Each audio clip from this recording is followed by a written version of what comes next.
All right, g'day guys. Welcome back to episode 45 of Life's A Mitch Podcast. So today we're keeping a local theme. So the last few guests have been from this great area we call Newcastle.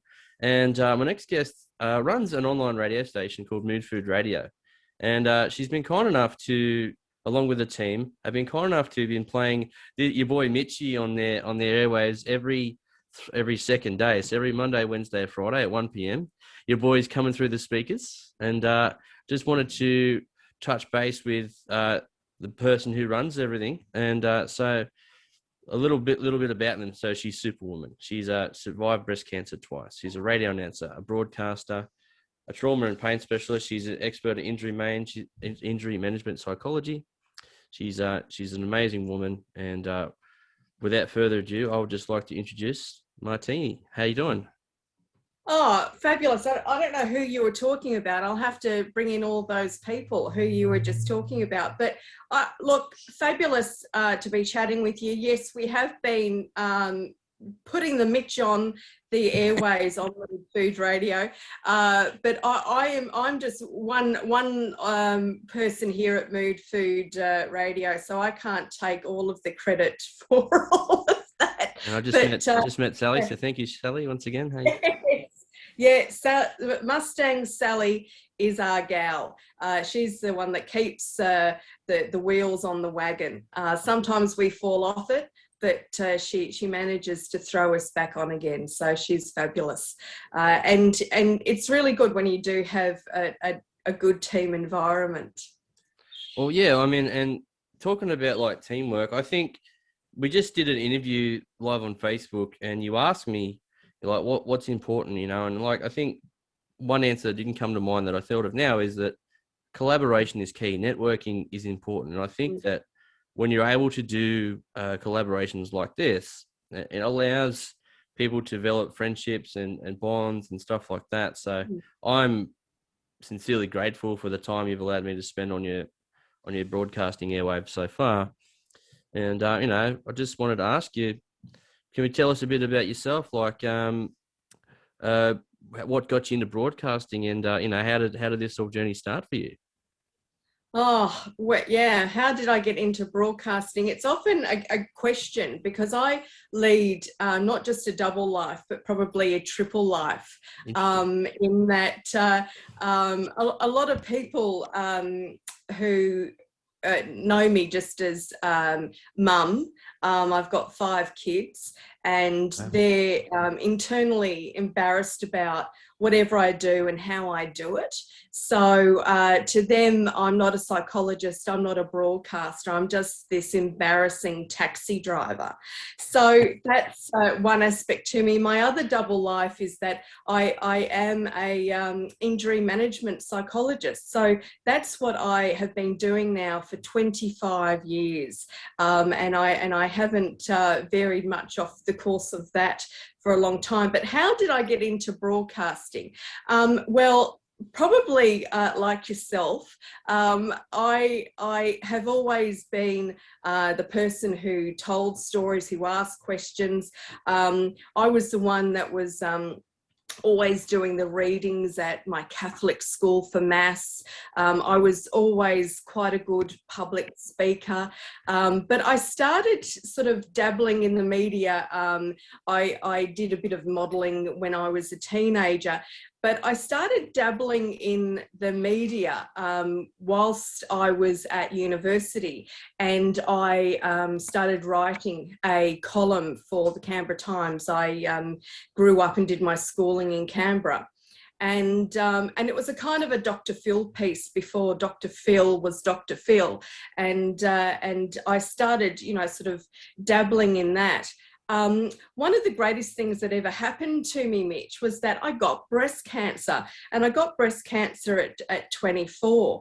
And that then catapulted me into 2 areas that involved media, and one was advocacy of especially young women diagnosed, and this is back in the late 90s, early 2000s, so 20 years ago. but also I was a co-founder in Canberra and Newcastle of Dragons Abreast, which is a sport that women with breast cancer do because it helps with the physical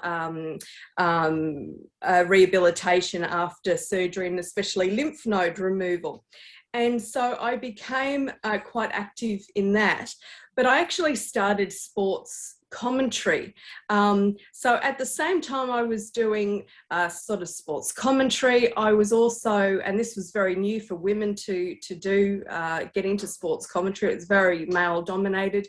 And plus I was doing a lot of advocacy work for breast cancer awareness.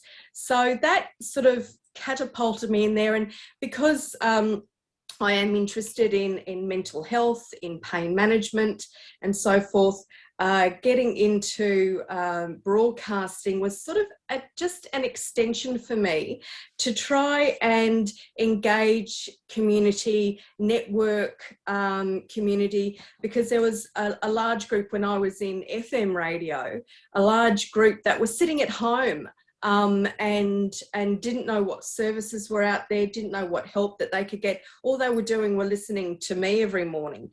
So the least I could do was getting interesting people to try and network them and do that. So that's kind of how I fell into broadcasting. I also had a sports show on FM 97.3 where you know, I was obviously a woman doing a sports show because I do love my sports, and I still do the sports commentary as well. So I've dabbled in lots of things. Seems like it. So okay, let's break this down. So first things first, I'm sure I could speak for a lot of people when they say we commend you for your bravery to survive breast cancer not once but twice, and then not only to do that, but to selflessly put yourself out there to network people that feel isolated. That gives you the highest respect I can give you. Like I hear stories like that, and I just go, you know what? This is the reason I do this. I appreciate that, but with the whole breast cancer thing, I didn't have a choice, mate. Yeah, okay. It lobbed on me, and you have to go through all the stuff. But with wanting to connect people, and this is how Mood Food Radio came about, was because I felt that we were being bombarded with media. There was two aspects to it: that media that was just crap, that is just so empty. And exhausting and fatiguing for people on commercial stations. And I'm not just talking about radio, I'm talking about all media. Yep. There was it's just soulless. And the other one was I then pedaled off into my area of wanting to provide people with things that were just not entertaining but informative and educational as well. And a lot of people throughout my career as a psychologist, or perhaps as a broadcaster, or just as a person, would say to me, hey, what should I listen to? What is a good podcast out there? Because podcasts are all just the rage at the moment, and they're so accessible. So I thought that I would curate some fabulous podcasts, put them all in one spot so people can just press go, whether they're in the car, they're exercising, they've got it in the background at home. People are now home from with lockdown, and it's easy, it's accessible, and it's feeding people with positive stuff that isn't toxic psychology, toxic positivity, which I detest. What is defined as toxic positivity? Well, it's that kind of thing where, you know, look, if you're feeling depressed and you haven't gotten out of bed for a week, just have a shower and it will cheer you up. Okay. That kind of toxic positivity, when for people who don't suffer depression, that might be quite a useful strategy in self-care. For people who are struggling with a mental illness, that is quite patronising, if not dehumanising, to tell them all they need to do is go and have a shower and shake it off. That mental health and mental illness is a lot deeper than that. And that can be really detrimental to people's recovery or wanting to, deal with the issues that there are, when you just tell them just to, go and eat, have a salad roll instead of your comfort food. And it just feeds into, you're not in control, you are useless, there is no point. And that I feel as a professional is it's beyond counterproductive. It's almost it's condescending, really, isn't it? Like it is, but it's actually detrimental to people's mental health. Yeah, fair enough. It's scary that people are out there promoting it.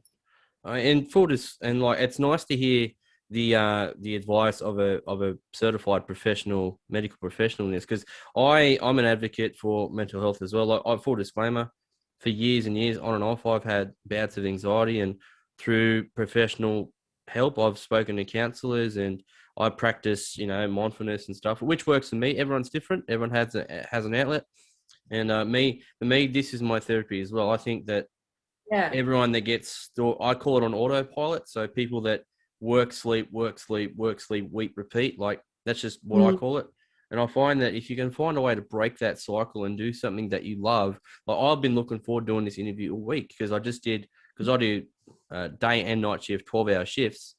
So I'm in the mind, so you have time to articulate and think. Like you can't stop thoughts rolling into your head, but it's how you practice, it's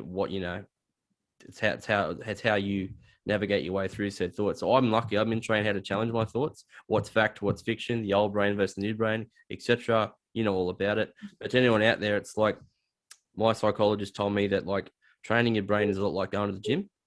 You can strengthen it. You can strengthen, and like you can eventually go, hang on, well, I'm feeling guilty, but what evidence is there to back it up? That's just one example of many. And I wanted to ask you and also congratulate you. You were the Hunter Woman of the Year in 2019, and you were nominated for the Citizen of the Year 2019. So congratulations. And from anyone who isn't around this Newcastle area, so there's a population of the Hunter Valley, which is probably close to 500,000 at this point. So to achieve that must have been the highest honour. I just wanted to ask you about that process. How did that all come about? And tell us about that, please. And to be honest, when I say that was awarded to me, that was awarded to me on behalf of everyone in Newcastle who are doing great stuff. Because how that came about, I had a show called Lake Mac Life with Martine on FM 97.3, and it was a community-related show for Central Coast, Lake Macquarie, and Newcastle, and the Hunter Valley, of course. And we interviewed sort of 9 people a day who were doing amazing things. Off the top of my head, there was South Lakes who feed, hundreds of people a week, which is just incredible, and connecting people to that service, whether they're needing help, whether they're volunteers, what skills they have. This was all very important to me. We had a very large, in FM, that there is a very large older audience, and I was really concerned hearing and talking to people about how people had retired and had come up to Newcastle, Central Coast, Hunter Valley, Lake Macquarie, beautiful places to retire, and really were dying they were literally, had got their cute house by the lake and had nothing to do. So trying to connect them up with local services, but also to volunteer as well, because everyone has an amazing array of skills that they can lend out in the community, and helping each other and networking. So basically, those couple of awards were from the amazing efforts of charities and non-profit organisations and agencies doing brilliant work, and a matter of myself and my producer at the time. Of course, this doesn't, it isn't all just about me, but putting people together and networking again. So, I might have got the 2 little trophies, but certainly it was, I just hold them on behalf of the charities and organisations throughout this amazing area that I call home now. Nice. I wanted to commend you for your selflessness. You didn't say I, me. You said we, our. And if the world had 100 more of you, then I don't even think COVID would be a thing. Everyone would be connected, and we'd be doing. Well, you know what though, Mitch? I reckon there is 100 there's 100 people out there who perhaps haven't found their outlet, where they can do things. I'm very comfortable in talking, very comfortable in front of the camera. I'm very comfortable behind the mic. But you don't have to be in the public eye to do stuff. Right. There are so many jobs behind the scenes that you can do. And it's a shame that it's just people like myself who are the face that then get the awards, because really we are just the messengers. Behind us is a city full of amazing people doing incredible things. And do you know what? One of my favorite things to do is to scroll through Facebook mindlessly and look at all of the groups and pages that I belong to, that are local, that are national as well. Yep. But see people helping each other out.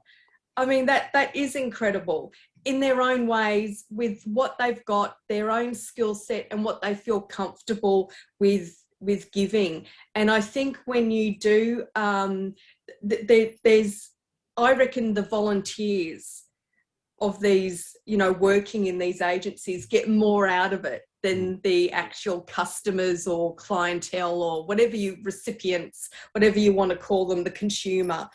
I reckon that they are getting more out of it. I agree with you wholeheartedly, 110%. To all the volunteers out there, no matter what you're doing, whether it's SES, radio work, just doing whatever it is, thank you very much. I want to give shout out to a station that I volunteer at, 2CHR FM in Cessnock. I do a show every second Thursday morning. I offside with a lady named Sammy, because my shifts alternate. And they are fighting the battle to stay afloat, because it's literally run by volunteers, by the community, for the community. Yes, they have some advertisements, but they need to keep the lights on somehow. And the guy who trained me is in his 70s, and him and his wife still look after it. Most of the presenters are of retirement age, and that's what the demographic is, so we play an eclectic range of things. And that's one example.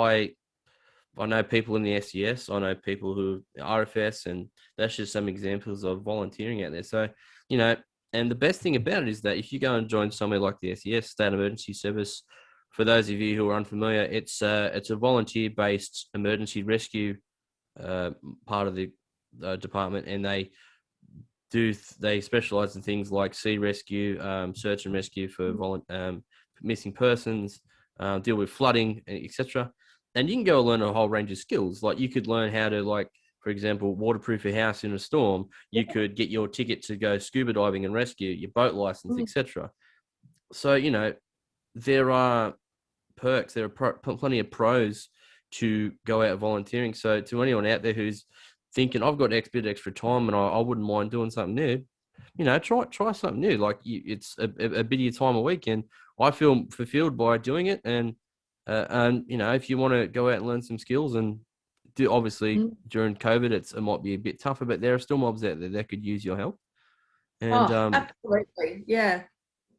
And in a way, you can impact the world. I mean, I practice the philosophy, a good deed each day. And because personally, I believe in karma, and I think that a small smile, if I can make someone giggle at a terrible joke or a pun I come out with, before you spoke about strapping a GoPro to my head, and I'm a strapping young lad, but I'm Tish. Yes, I'm ridiculous. I'm sorry, but I think that if you're able to sincerely make someone smile, that's like a drug. It's like a dopamine hit. You feel good for doing it. And the more it just becomes this snowballing effect. And you might agree with me here. I'm sure you would have shared the story of many people in your time. And the next question is, can you recall a time in your broadcasting history or your time as a psychologist of someone's life you've been able to impact positively, and how did that then make you feel? Wow. I'm Mitch Kelly. It's that's an easy job when you're a psychologist to impact people in a positive way on a daily basis, because people are coming to you desperate for help. And some people just want to be listened to. They just want someone to hear their story and to hear that they are not mad or crazy. And they are just relieved that someone is going to, sit with them and ride it out. So I think that question as a psychologist is a bit skewed, but personally, I can tell you recently with my last breast cancer diagnosis. So I was first diagnosed when I was 24, and then 20 years later, when I started the party that I was 20 years clear, I went to my annual mammogram and ultrasound, and they found, and I go every year because of my history, and they found 3 new different cancers in the other boob. I'm very sorry to hear that, sincerely. You've got to be careful of things closest to you, because they can try and kill you. These have been my best asset for most of my life, Mitch, and they turned on me. I couldn't believe it. The damn things. bloody things. I've been perking them up all these years. They've done me so well over the years. They've fed my kids. That they've brought smiles to many people, mainly my husband's. But that's fantastic. Turned on me, Mitch. They turned on me, and sorry to laugh. I thought that was. You caught me off guard there. But that's what I wanted. But that's what I wanted to do, Mitch, was to bring, because I am a public speaker, because I am okay in front of the camera. My producer, Mustang Sally, decided that she would get behind the camera, and you can see in the Facebook or Instagram in my stories there of where she actually followed me around with the camera and took photos of me, having various procedures leading up to the initial mastectomy. So I wanted to share that to one, as a scare tactic to women, and say, get your bloody boobs checked, because last, I was 44. Last year it was all fine. Now I've got 3 different cancers in my breast, and if I hadn't have had that ultrasound, then I could be dead now. And then my other thought was, 1 in 8 women are going to be diagnosed with cancer. I'm going to show them what radiation treatment is like. what the mastectomy leading up to that, what the procedures are like. And then since then, some of the complications that I've had from the treatments, and be open and honest. I mean, it's my story, and everyone is different, but to explain to people the impacts it has on your life. So one, get your boobs checked, get this sorted out early. But if it does happen to you or a loved one, or a co-worker, your neighbour, it's going to happen to 1 in 8 women that you know. At least be prepared for, the treatment options that you're going to go through, because I didn't go through all treatment options either, and was quite open about that. But I'm also very interested in body image and from a mental health perspective, but also a personal perspective as well. Yep. And I want to break down some of those issues that women and girls of all ages, and men as well, do come across, and try and normalise some of this stuff. And I think when you do have a bit of a public profile, you have a responsibility. It's a bit like that Spider-Man. When that's just coming to my head. With great power comes great responsibility. Yeah. Thanks, Uncle Ben. I think you've got a responsibility to, I've got a big mouth. I really should be putting it out there so it can benefit other people. I agree with you 110%, and thanks. And sometimes people get scared, sometimes they need a beacon or someone to lead them in such times. So thanks for being selfless and showing women the way. And 1 in 8 is a pretty scary statistic. And I agree with you, and okay, I know we're on limited time. So what I might do is quickly change it up. Every podcast has 2 sections, good storytelling. In this part, we have a good whinge, whine, sook. Just wondering if you'd like to join me for a very quick bitchy with Mitchie. I'm happy to bitchy with Mitchie. Bring it on. Is there anything on your mind that frustrates you, or it could be a pet peeve, or it could be a first world problem? What's something that pisses you off? Where do you want to start? My pet peeve. Where do you want to?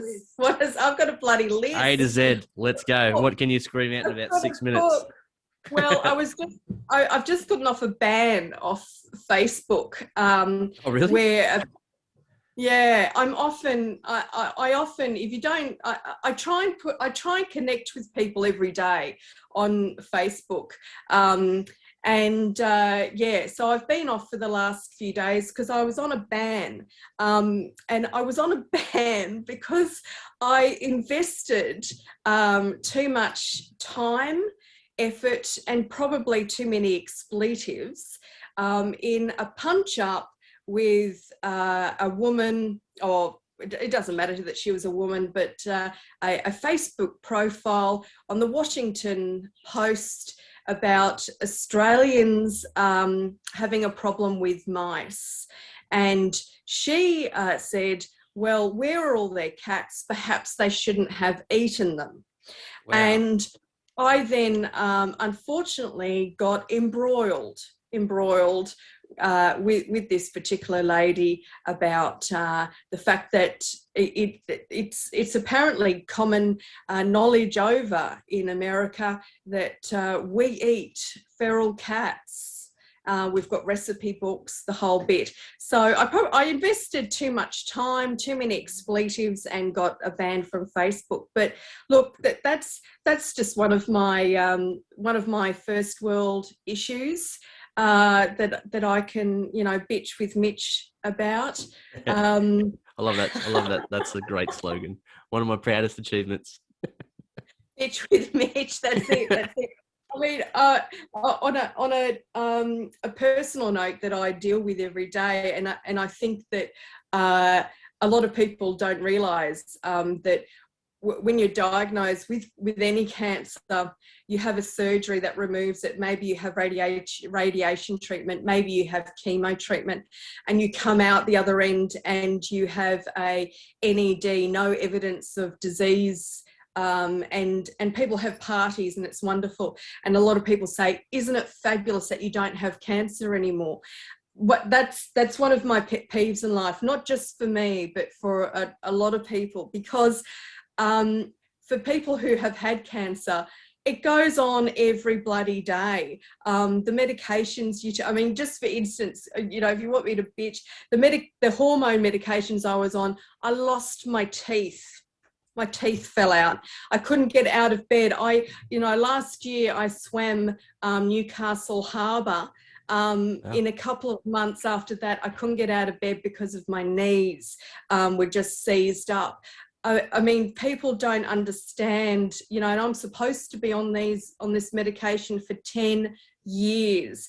And people don't, I guess if you want me to bitch with Mitch, people don't appreciate the struggle of having to go and get,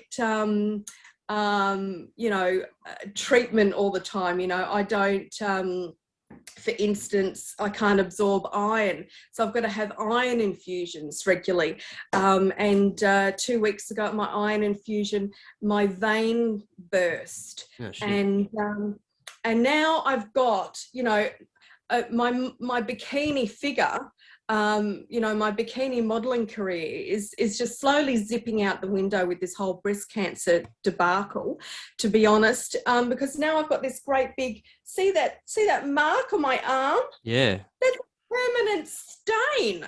That I've got from the iron. I mean, it just goes on and on. Look, I could, you're talking about toilet stories. You're talking to someone who has some pretty major gastrointestinal problems. I had my stomach removed 2 months ago. I have an inflammatory bowel disease. I've got Crohn's disease, so I know I can relate somewhat to some stomach issues, but the shitty stories. Mitch. There's many times I've shit my pants, way too many to tell. There you go, a man after my own heart. Look, I know you've got to go, so thanks for your time. I will continue on with my bitchy, and then what I will do, I'll get all your link details off you later on, and I'll post them in the bio on these, so Mood Food Radio, plus your socials, plus wherever else. I know you've got to shoot off, so thanks for your time today. I appreciate it. Thank you. And I appreciate you having me on and having a good bitch. I could do 6 sessions of bitching. Well, let's just do a bitchy with Mitchy future down there, and you'll just go like your turn, my turn, your turn, my turn. But sincerely to yourself and the whole team at Mood Food, thanks for this collaboration. And I'm going to bring this episode forward so we can put it out in the cosmos sooner rather than later. And that's right. Yes, bump those people off. It's what I do. But I understand you. I'll make sure to talk to you soon. I'll plug all your things in the bio, and I'll finish off and we'll talk soon. So thanks for your time. Thank you. Love to you. Likewise, and talk soon. See you, mate. Bye. Bye. Well. So Martine had to go because she's got a radiator run and more interviews to do. So I know we're going to run solo for the last few minutes. My bitch for the week is, you've heard me say it before, people that say innocuous things and they don't know the whole story. For example, I have a gut disease, Crohn's, and it affects you on the inside, and on the outside you look fine. It's like things like endometriosis. So women in my life have suffered pretty severe bouts of endometriosis, and in quotes, the invisible disease. And people make comments like, "Oh, you look fine to me. You look fit for work," and stuff like that. So it's very frustrating, very insensitive. I guess what I take out of our discussion today is do the research. If you don't know someone's story, or if you want to know more about it, most people are receptive and would accept your questions. Anyways, so that brings us to the end of episode 45 of Life's a Mitch. So check out moodfoodradio.com.